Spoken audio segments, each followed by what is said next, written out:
The case that we're going to show today is Kathleen, and this is going to be a lower full arch case on Locator Fixed. And what we did is we did our workup like we've been doing for years, and that is we plan for a CHROME GuidedSMILE surgery, those types of records, you know, CT, photographs, intraoral scans.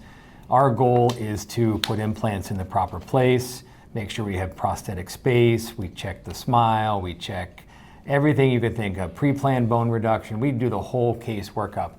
But this case is going to be a little bit different because during the surgery, we're not on multi-units, we're on Locator Fixed abutments, and we're going to use the C2F, which we talked about a little bit in the intro, and that is where we're going to pick up temp cylinders, and these are direct to implant temp cylinders, a little different, right?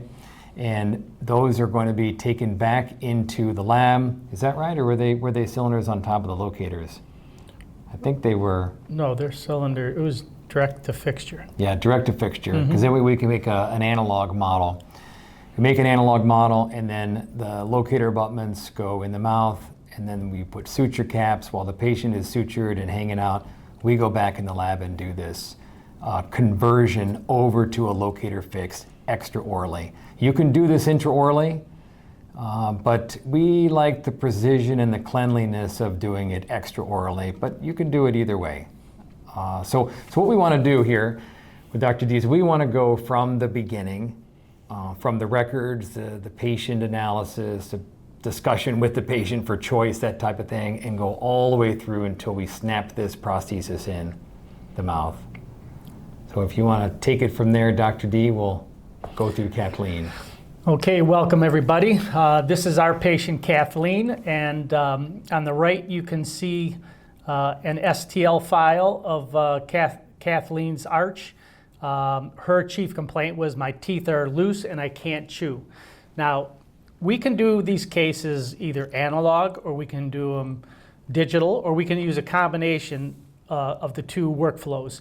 In this case, you'll see that I had to do for the upper arch analog workflow because her upper teeth were so loose that just an impression alone would displace these teeth, and it would give us an inaccurate record and not allow us to have an accurate bite or mount these casts. So here's Kathleen. She's 60 years old, and her medical history is that she has high blood pressure, asthma, rheumatoid arthritis, an artificial hip, recurrent headaches, and she smokes half a pack a day. Now, we tell Kathleen that she needs to stop smoking in order to make this a predictable healing experience. And what I want to talk about now is that the two different arches are worked up in two different ways. So the mandibular arch is going to be fully guided with a CHROME Combi Guide, and then it's going to be immediately loaded. The upper arch is going to be freehand, again, because we cannot fabricate a guide to these loose teeth. There's no guide that would fit with the mobility that she had on these teeth. So we're going to make her an immediate denture. We're going to duplicate that denture, create a trough so that when the surgeon is placing these implants in the upper arch, he has a guide to try to keep the screw holes coming out lingual to the buccal and facial surfaces of the teeth. The upper guide will be converted via a smart conversion technique, which we can talk about a little bit later. All right, so for any type of full arch workflow, this is the steps that I follow. From a case workup, to the diagnosis, to treatment planning, to presenting treatment options to the patient, planning the case surgically and prosthodontically. We go to the surgical execution, we do our provisionalization, we create our definitive prosthesis, and then we finally go to the maintenance of the patient to maintain that prosthesis for long term. I call this meticulous interdisciplinary collaboration. Okay, now, one of the things that I see today in dentistry is where there are people that are doing full arch cases who really don't want to own the case. And when I say own the case, that means being able to go through the workflow, doing the proper workup, working with your laboratory and your surgeon so that everything will go predictably. And there's certain things that I see that cause these cases to fall apart. And that's when a dentist has a one-size-fits-all philosophy, meaning they're trying to fit their patients into some certain procedure just because they learned how to do it. We should look at these patients from a patient-centric standpoint, and we should be able to present them all the different options and then ultimately do what's best for that patient. Another problem could be inadequate casework, not taking accurate impressions, not taking a bite record and centric relation, just trying to move through the case too quickly without analyzing the case fully. Poor record taken includes doing a digital scan that's not adequate, or taking an impression that has bubbles, or not using proper materials, or not pouring the materials up correctly. Another problem could be over-delegation. So again, we don't want to just have our assistants doing all these procedures. There are certain things we can delegate, but when it comes to doing things like taking a bite record and centric relation, we want to be able to do that step ourselves. And lastly, abdicating control to the lab. Let's not force our lab to be the dentist. Let's work in conjunction, give them detailed instructions, and then have them follow our instructions rather than having them drag us through this. We want to be able to complete a proper diagnosis, give them the records, and then instruct them in the directions that we want to go, using them as a help in using their experience to discuss certain parameters of the case. Okay, so let's talk about the case workup. So the first step is always, just like any other patient, to take all your records. Do your medical history, oral cancer screening, evaluate the TMJ, assess the patient whether centric relation and centric occlusion are equal, chart the existing conditions of the dentition, do a periodontal examination, take your appropriate x-rays, and then do your photographs and your impressions, FACEBO, and your bite registration. I'm always very, very in tune with making sure that we have a record of the patient's existing dentition. Because when we're going to take out these patients' teeth, from a medical legal standpoint, you want to be able to go back and be able to show that there was a reason for edentulating this patient. These patients are spending a lot of money. Their life can be changed in a positive or negative direction, and we want to make sure that we have diagnosed the patient and verified that this is a patient that should have their teeth extracted. We're going to chart our existing conditions. We're going to take our proper radiographs. And in this case, you can see that our patient Kathleen has generalized bone loss. She's got shifting of teeth. She's got mobility of her upper anterior teeth. She's got decay. She's got deep pocket depths. And one of the things that I see commonly today is that doctors don't do a complete workup. And sometimes they just look at a couple specific things, and these are important. So the level of trophy of the bone, the quality of the bone, the position of the vital anatomy, and patient risk factors. Those are all important things to evaluate. But a lot of surgeons or dentists will then move forward straight to doing the surgery, and there's some other questions that you have to ask before you move forward with a case like this. So has this high smile line been determined? Will a flangelless prosthesis give the patient adequate lip support? Does the patient have parafunctional habits? Is the patient a class 1, 2, or 3, and will we change the class of occlusion with our final restoration? Will the incisal edge position be changed, or will the midline be changed? And has the patient been given all of the treatment options necessary to make a final decision? Lastly, will the vertical dimension be open? So here's our case workup. We're going to take photos. We're going to take videos. We're going to do an intraoral scan or analog impressions, and we're going to take a CBCT. Then we're going to download this information into some portal, such as SmileCloud, or in Rose's instance, they have a portal that you can download all of the information you need to work this case through its entirety. And in essence, we're creating a virtual patient from all of these records that we've taken. So here's Kathleen, and see, these are some of the photos we like to take.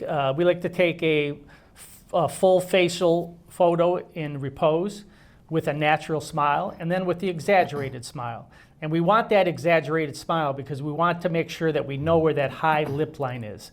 Sometimes these patients are hesitant to smile, and sometimes you have to use your video recordings and kind of get them laughing and smiling and then taking little still shots from your videos.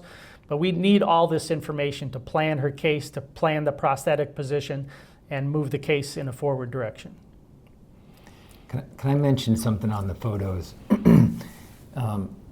These photos are very good, and one of the reasons is because the patient is standing up against a wall. They're not lying down with the camera over the top of them looking down, because a few things happen there. Gravity, you know, I mean, her lips, her cheeks, things are going to move just because of gravity, and you're not going to get an image of how the world sees her.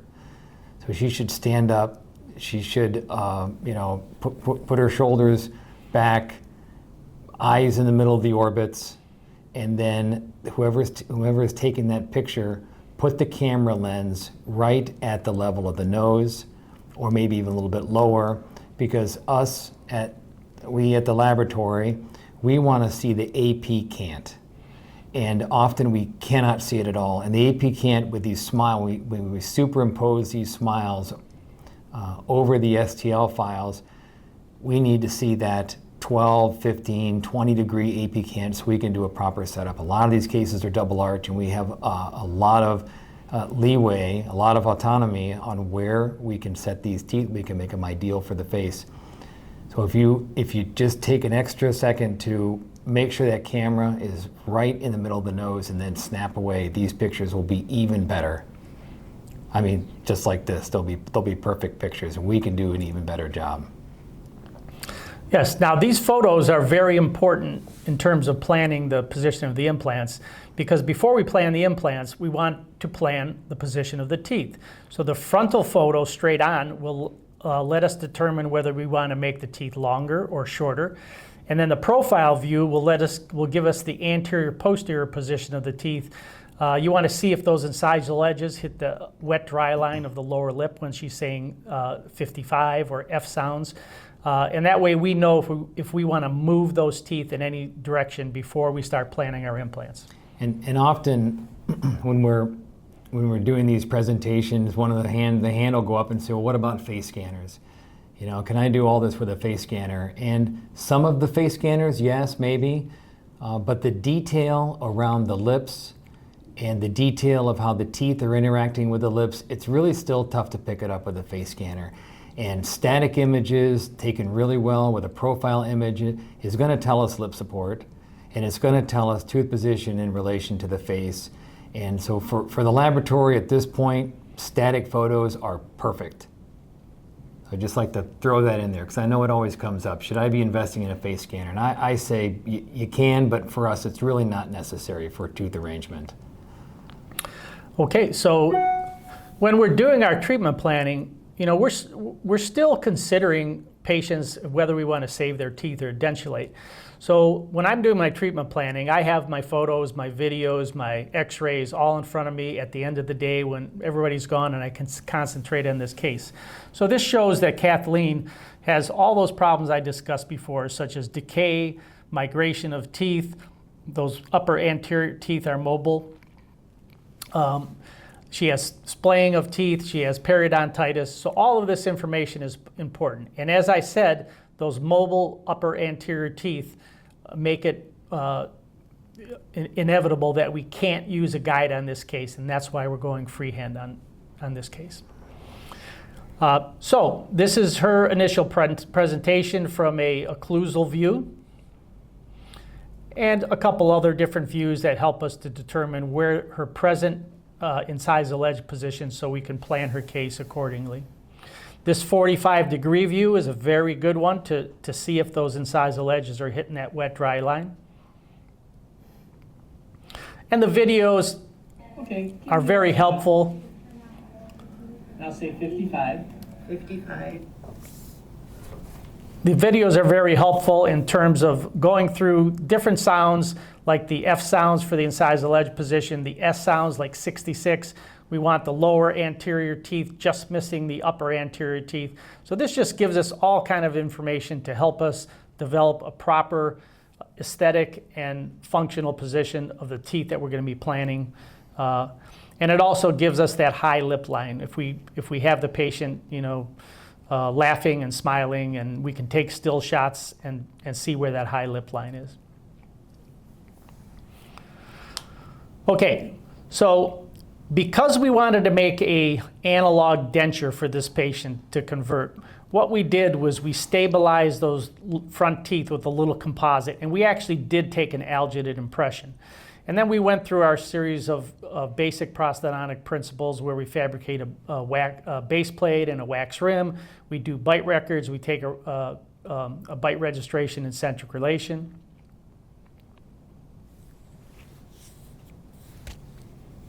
And we take a face bow so we can mount that the upper cast in the proper midline position. And then we do a setup of our anterior teeth. Because we're not doing the upper teeth guided, we're able to do this setup so that we could give Roe a final determination of where we would like those upper anterior teeth to be.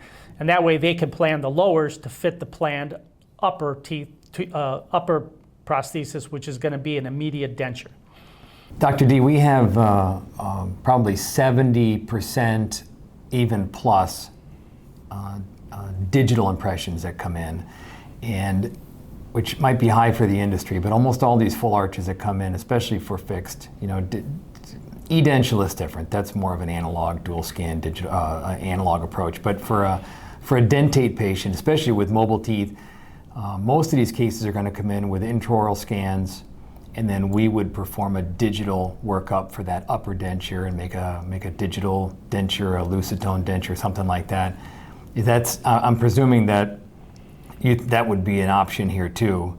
I mean, personally, I love your records because you and the other prosthodontists in your group, it couldn't get any better with the way you mount your cases, and then we put it in a lab scanner.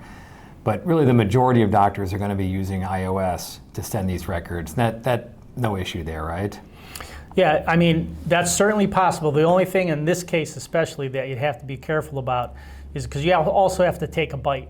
And when this patient closes on those anterior teeth, those teeth virtually will come out in a 45-degree angle. Oh my. So you either would have to stabilize it like I talked about with composite on those front two, and then have the patient bite down very lightly, or you're going to get a bite record at a closed vertical. And so the reason that we did this analog in this case, and again, I firmly believe you could do it digital also, is because we knew we wanted to open up the bite a little bit, and so therefore we were able to get the best bite by making an occlusal rim, and when the patient closes, she wouldn't be hitting on those front teeth. She'd be closing on the bite rim block, with the wax rim at the vertical dimension that we have determined by determining her vertical dimension of rest and then taking 2 to 3 millimeters away to her vertical dimension of occlusion. Makes perfect sense. Totally got it. Gotcha. But it certainly could be done in a digital workflow, just a little more tricky.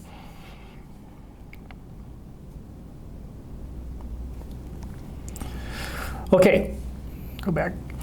So here's our completed maxillary setup. So we're determining the plane of occlusion, we're determining the incisal edge position, and then the lower can be planned according to that.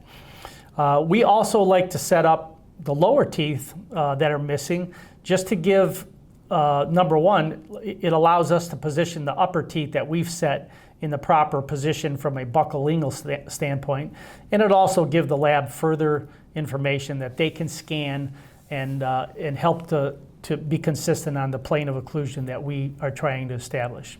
Okay, so let's go back through our treatment sequence workflow. So we've done our case workup.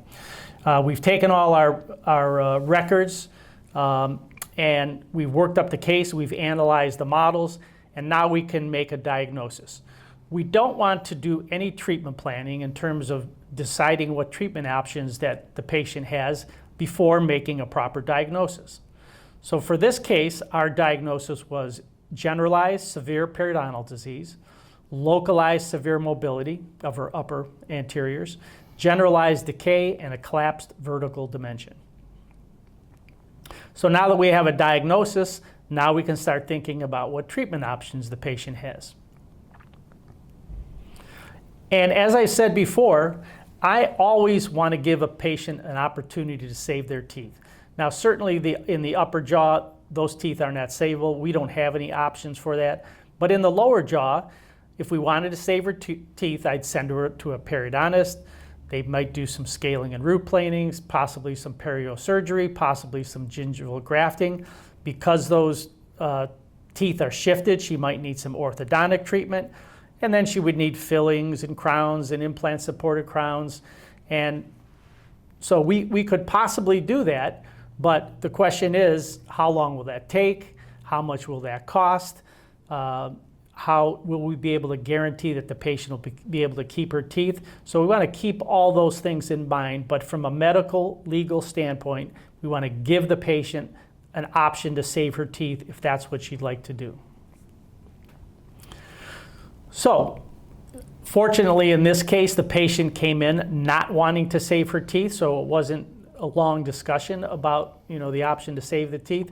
But when we do our full arch options, we talk about, for the upper jaw, a conventional denture, a 4 to 5 implant snap-on overdenture, a 4 to 6 implant screw-retained pro-arch, and in the lower arch, we have an additional option of doing a 2 implant snap-on overdenture. And so I think it's important to discuss these options with the patient, talk about the advantages and the disadvantages, and talk about the different cost points for the different prostheses. So now we've finished our treatment planning, and then we can present these options to our patient. This is a little form that we like to give to our patients that reviews all of these different options. And at the time that I presented this to my patient, we were just starting to do the Locator Fixed option. So as you can see, the form that I have here doesn't show the Locator Fixed, but I offered this to Kathleen at a reduced cost because it can be completed at a lower laboratory cost. And so when she saw that, she decided that she would like to try the Locator Fixed on the lower arch. So our final treatment plan was a maxillary screw-retained monolithic zirconia prosthesis. So a conventional screw-retained prosthesis on the upper and a mandibular Locator Fixed prosthesis on the bottom. The upper will be freehand because of that severe mobility. It'll be immediately loaded with a smart conversion technique. And the lower will also be fully guided with CHROME GuidedSMILE, and then immediately loaded using C2F technology, as you'll see in the subsequent slides. So here's our final diagnostic setup. We've established the occlusal plane, we've established the buccal corridors, we determined the midline, and we determined the incisal edge position. This has all been done by looking at photographs in a facially generated treatment planning technique. The laboratory workflow will be that we send these mounted models to Rowe. They take a lab scanner. They generate STL files.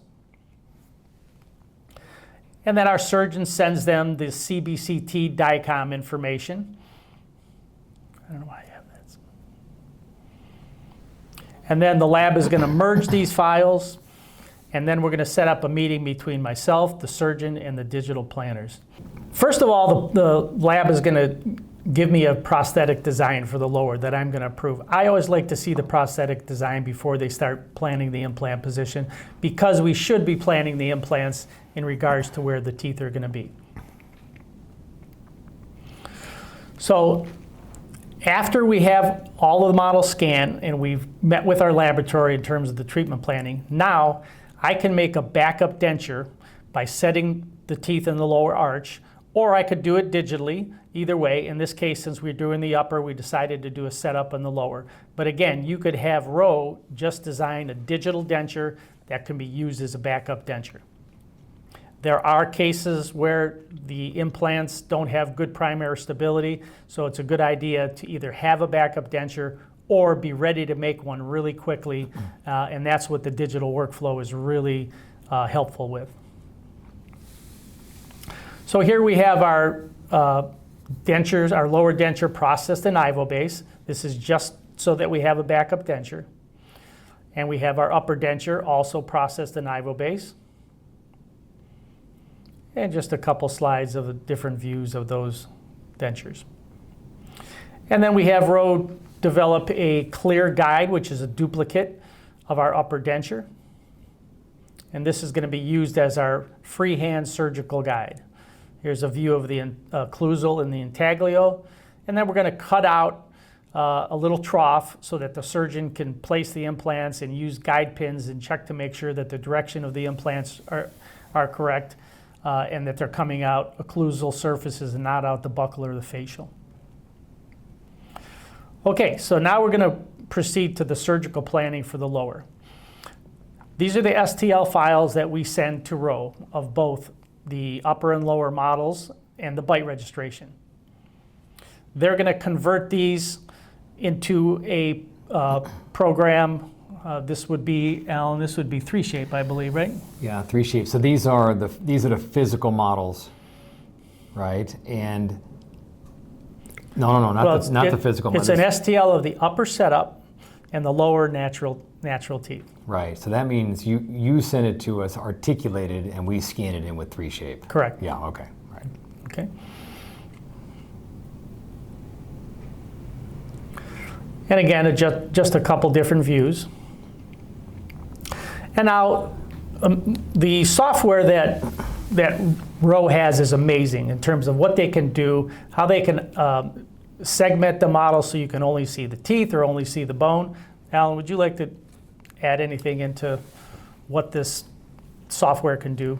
Yeah, this is RealGuide, and RealGuide is our planning software for all of our GuidedSMILE cases. All of our surgical guide cases are made in this software. This is like looking at candy here. You know, in a lot of the cases we don't do all of this tooth and root and bone segmentation, but the reason we wanted to do it here is because we wanted to see where the root tips were. We wanted to see where the where the locator abutments were going to be placed. We also wanted to precision place these pins in between the roots so we would not have to do hopefully any extractions. And I don't think we didn't have to do any extractions here before pinning the surgical guide in.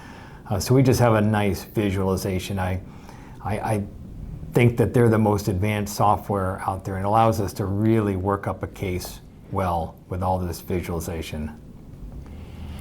Okay, so then we can, using RealGuide, we can plan the positions of the implants so that they're coming out in the proper position. The nice thing is if you go back one slide, RealGuide has imported Straumann BLX, Straumann BLT implants into their software. So when we're working this case up with Dr. D, we are seeing the implant, the actual geometry of the implant, and then we are able to turn on locator components, and then we're able to import and merge the locator parts that Zest provided us. And you'll see some images coming up, but as far as the implant goes, it's not a generic implant. It is the actual, in your case, this was BLX. Correct. This is the actual BLX implant that Dr. Blood was placing. So we can, through this planning software, we can determine the proper restorative space, do our bone reduction, plan that accordingly. And we can make planes that we know where the bone is going to be reduced, how thick the tissue is going to probably be so that we can pick the proper locator heights, where the plane of occlusion is going to be, because we want to have equal restorative space on both sides of the arch.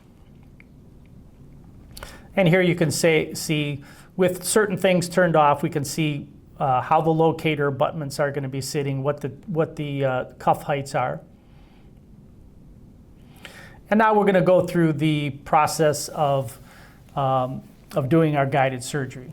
So Alan's going to go through this, but I'm going to first show you the virtual rendition of the guide and the different parts. This is a stackable system, and then we'll go through the clinical to show you how it's used in a live situation. So this is the fixation base. The fixation base is anchored in the mouth. It's delivered by what we call the pin guide. The fixation base is the patented stackable, basically the base that everything is going to stack on during the surgery. And I think there might be an image of it, but one of the unique things about this particular fixation base, this particular foundation, is that it is floating, and so it never touches bone. And that means that Dr. D and his oral surgeons can easily insert the delivery guide, which is the pin guide, and never have to worry about disconnecting this component from the delivery component to engage undercut, because it's always floating using the path of insertion, the draw. Okay. So on the right-hand side, you see how it's floating. In our software, when we're designing this, we actually designed this in RealGuide. It's something we worked out with the company over a couple of years. When Dr. D and us are done planning the implant positions, then we just plan the pins, and then we go right into the software and start planning. And one of the properties of the software is it does not allow undercut to be engaged. It blocks it out. So that's what you're seeing on this image here. Now, this is the delivery device called the pin guide. It rests on the teeth or tissue, depending on the patient. You can see the windows. The windows ensure that the pin guide is seated fully on the remaining teeth, and then it's assembled with the fixation base outside the mouth, inserted, held into place while you go through the procedure of drilling and pinning. So here it is with the pins inserted. Obviously all pre-planned based on the images you saw earlier. This is what we call the carrier guide. And this is serves a couple of purposes. During the surgery, in the middle of the surgery, we use it to make sure that enough bone has been reduced. You can insert it, take it out, and make sure it's passive, and that way you know you've reduced adequately. And it is also the support table for the prosthesis when we are doing an intraoral pickup of either Locator Fixed or when we are picking up the temp cylinders and the rapid appliance. This is all, it's all precision design, precision fabrication, so that there is no wiggle room or guesswork in one of these surgeries. You follow the plan. All right, and then this is a very nice visual. This shows implants are in, locators are in. These are the Zest scan caps or scan bodies that we have floated in and registered to the locator abutments. This allows us to determine how tall of a collar height we need on the locator abutment long before surgery. Right? So you can order the right collar heights. I know often you'll order a tall and short and medium and all the different heights, just in case in a freehand surgery. Well, this is all determined. The kit shows up, we place, and we know that we're going to have a housing that's above the plane, and it's in the well of the prosthesis. I'm guessing there's going to be an image up here that shows the well. One thing I might want to add, Alan, is that these scan bodies are designed so it gives you the ideal spacer for the wells. So it takes into account the thickness of the processing housing with a little extra space around it for the cement. So it helps you to plan how deep those wells will be fabricated. Right, right. Because that's key. You don't want too little, because then you might have a draw issue, or you have too much cement oozing around the sides. And you don't want too much, because you don't really want these Locator Fixed to rely as much on the cement, right? A big area of cement around the dome. You'd rather have it a little bit of cement and the prosthesis itself doing a lot of the mechanical work holding these things in. So there's the prosthesis sitting on the carrier guide, just some different images. Then you see the carrier guide removed. You know the housing is up inside the prosthesis. You don't, in the top left image there, you don't even see the housing. So you know they're embedded in the prosthesis virtually. And then osteotomy guide, we designed this. On the left is just the native metal, and on the right-hand side it is for the BLT non-locking sleeve. What's nice about this is that we have Straumann's sleeves in the software. So therefore, guiding the BLT or guiding the BLX guided kit is just about as precise as you can get. Very intimate, an intimate relationship between the housing on the drill and the inside of the sleeve, because it's all OEM componentry from Straumann. And then this is a model that we design. It's a pretty creative thing. You remember the carrier guide, the yellow carrier guide. Well, this is a duplicate of it digitally with the base and holes and the little pegs. And this will be printed. It's going to be a physical model that we hold back in the lab, in the dentist's office in their laboratory, so that we can simply take the prosthesis out of the mouth with the temp cylinders, add analogs, plug it into this model, which you'll see because we're going to go through that process too, and then simply make a model. In minutes, you have a model back in the laboratory. With occlusion, with a bite that's all been worked out in the software, and the ability to put a hinge on the posterior of it. So this is what you'll see later on back when we're in the surgery actually doing the conversion. The software also has a very nice drill report and implant report. So this will take them through the sequencing of the drilling and then what components to order. And then just some more visualizations with some translucency turned on. And then the physical components that match the virtual. Right, so fixation base, that was a pin guide, not the carry guide, that's a pin guide. Right, and then the chrome locks, the blue things that we use for stacking. And then in the software, it did show the non-locking sleeves, but the doctor picked locking, and it's the same diameter inside. So these are the peak locking sleeves. And then the carrier guide and the fixation base. Right, and then the two prosthetics. Now, in this case, this is the rapid. So this is the one we use to take the records from the patient back into the laboratory at the office, and we make them both beautiful, aesthetic. I mean, it's a backup if you need it, during healing. And then this is the prosthesis that the patient's going to wear home. It has wells. It also has injection ports for the lab conversion. And they look like final restorations. They're probably too nice. Patient's not going to want to come back, but they're just beautiful. Something really to be proud of. And then this was a little invention that we had kind of on the fly a couple days before, really, and that is taking a rubber dam and blocking out for the temp cylinders to actually blocking out the locators back in the lab. So you can use this, or you can use the gaskets that we can send along with one of these cases. Actually, I kind of like this idea. That was a pretty good idea by your associate doing these little holes. Because one of the worst things is locking something in, right, when you're doing Locator Fixed. So instead of using their parts that come with the kit, we made a whole full block out. And then the C2F model. And then the process. Okay. Is the surgery starting here? Yes, Yeah? so Okay. this is the day of surgery.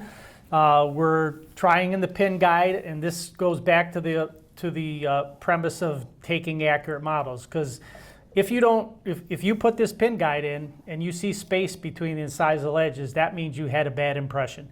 And so that's a bad day when you've blocked out a whole day and the surgeon's blocked out a whole day, because if it doesn't fit, you're going to introduce inaccuracies into the surgery.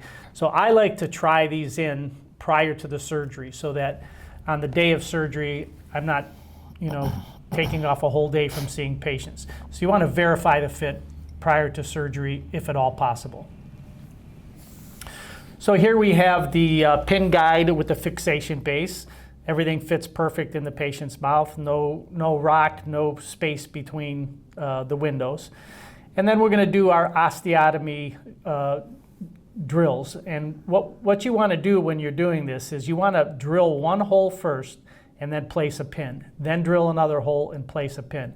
What can happen if you have like an assistant holding this guide down, and if the patient's moving or the assistant's getting tired and they're pushing up and down that guide, if you just drill all the holes first, sometimes it's hard to get the pins into those holes. So drill a hole, put a pin, that stabilizes more. Drill another hole, put a pin. All the while, somebody on that team is holding that pin guide down apically with pressure, depending on the patient and the situation, but quite a bit of pressure full time through the entire drilling and pinning process. Okay, so now we have all of our pins securing that guide, and now we can remove the pin guide from the fixation base. So the next step is going to be to extract the remaining teeth. Anything that you see above that frame of the fixation base is going to be bone that's going to be removed. That's what's going to give us our proper restorative space. This has been carefully planned out virtually far before the day of the surgery. Just a little closer view of that excess bone. And in this case, Dr. Blood used a reciprocating saw to just take that whole piece of bone off in one piece. Then he would go back and do some other adjustments to give us a nice flat surface, just like we see in the picture on the left. Now, again, we're going to use our carrier guide to make sure that bone reduction was adequate. Because if there was an area where there wasn't enough bone reduction, this carrier guide wouldn't lock into the precision attachments. You wouldn't be able to see it. So it's just another check to make sure that you've done proper osteotomy. And now we're going to follow the menu that Roe gives us with their, what's the name of the Surgimat. The Surgimat. It's a menu for the surgeon to follow: what drills, what sizes, what spoons, and you just follow one by one throughout the process to give the proper depth and the proper diameter of the osteotomy. Here we're moving up to a larger size osteotomy.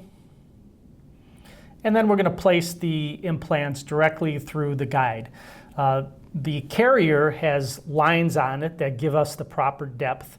And it's also got little dots so that whenever you're going to use, and in this case we didn't use any angled, we didn't angle any of the implants, the dots will help us to determine the timing of the implant. So if you're using a multi-unit abutment, for instance, you'll be able to put it in the right direction so that you can make all of the abutments parallel to each other. So here we are, implants in place. At this point, the surgeon, if he wants to do any grafting to fill in any sockets or defects, he can do so. And then we're going to use our profiling drill, because sometimes if the implants are a little bit subcrestal, the bone can get in the way of seating your abutments. With the locators, it's not much of a problem because they're very parallel, but it's always a good idea to profile your bone. And now we're going to go through the pickup process. We're going to place our temporary cylinders. We're going to place our carrier guide and make sure there's no binding to make sure that the implant placements were accurate. In this case, those cylinders were in the dead center of the holes in the carrier guide. And now we're going to take our rapid appliance that has the holes pre-drilled. We're going to make sure that it seats accurately on those little pegs that are on the carrier guide. And then we're going to block out the holes with these little blue plastic blockout mechanisms so that we don't get any cement in the holes and trap the screws in the prosthetic. So now we've injected our dual curing composite. There's a lot of different materials that you can use. We've picked up the cylinders. And now we're going to remove the prosthetic. As you can see here, there was a little cement that squirted up underneath the rubber dam, and so that just kind of highlights the importance of doing the blockout. And here's our rapid appliance ready to be transferred to the C2F model so that we can create a model that replicates what we have in terms of the implant position in the mouth. Little view of the intaglio. And now we're going to connect our analogs. We're going to fit this onto the C2F model, making sure that none of those analogs are binding against the model. If they are, you can just take a burr and relieve it a little bit. And now we're going to use a self-curing composite to attach those analogs and generate an accurate model that replicates the implant position in the mouth. You can see that we don't have any binding. The analogs come directly through the holes. That's how accurate this C2F planning is. Just a little different view. And now we're going to connect those analogs using a composite material. In this case, we use Stellar. And then once that material is set, we're going to unscrew the rapid appliance. And now we have our implant positions accurately duplicated on our C2F model. Now we're going to try on our final prosthetic, slipping over those little pegs on the C2F model. We want to make sure that it is down all the way. You can see there's a little pedestal in the front. We don't want to see any airspace there. This just tells us that we've planned this properly and that everything is fitting accurately as planned. Now we're going to take the locator abutments and we're going to place them onto into the analogs. I'm going to torque those to 25 Newton centimeters on the model because I want to really accurately replace the position of these abutments on the C2F model the same as that they will be in the mouth. So now we verify the fit. We verify there's no binding anywhere. We place our rubber dam material again so we don't grab onto the locator abutments. And now we're going to use those little injection holes on the lingual of the prosthetic, inject our Stellar material again in and around the processing housings. And now you can see we have the Locator Fixed housings with the black inserts in place. And now we're going to adjust this model, make it nice and smooth. And there's a trick here, and I don't think we followed it, and that is to inject in those lingual ports, but do it so that the teeth are facing down. You do it upside down, and that way gravity will take your resin and it'll flow it down in the well, and then it won't come apical, if you will, and that way you don't have as much to clean up. You can see the well getting filled up visually when you're holding it up in front of you. You see that in a lot of our C2F videos. You'll show how to inject upside down. So just a little trick for easier cleanup. Good point. Okay, so now we want to leave our locator, our black inserts in these housings, because we're going to want to try this in the mouth and make sure everything fits properly before we put the stronger, more retentive clips in the mouth. And so Dr. Blood now has sutured the tissue into place, and now we're ready to seat the locator fixed. So this is the final prosthetic with the black housings. We've tried it in. In this case, it snapped in perfectly. The bite was pretty much dead on. We might have made one little tiny adjustment using articulating paper and checking with shim stock to make sure we have equal contacts all the way around because we don't want to overload these implants in any one area. We want even distribution of the occlusion. Now that we've verified that the prosthetic fits and the occlusion is correct, we're going to use our locator removal tool to take out the black housings. And then we're going to place our inserts. Now, when there's only 4 implants, you're going to use all green housings. But when there's more than 4 implants, we're going to use tan housings on the anterior most implants and the posterior most implants. And then we're going to put blue inserts in the middle housings. So here we have our housings in place. Here's our final prosthetic ready to deliver. And now we're going to place the prosthesis first with finger pressure. and then using the locator tool, which I do not have a picture of here.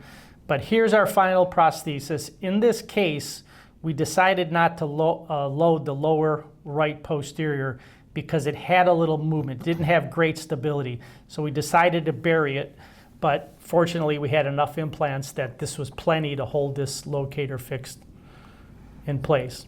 And I have a video and a couple of pictures of that. Do they have a name for that tool? That pneumatic tool they use to... It's the locator fixed seating and removal tool. Yeah, okay. It's pretty impressive. It's a pneumatic. It puts apical pressure in kind of a, what would you call it? It's almost like a piston injection kind of thing. I mean, it forces the prosthesis down, locked on the locators. It's pretty impressive. But I took a video of that day, so we'll have it in this video. We'll add it there at the end, or we'll weave it in back where you were doing the seating.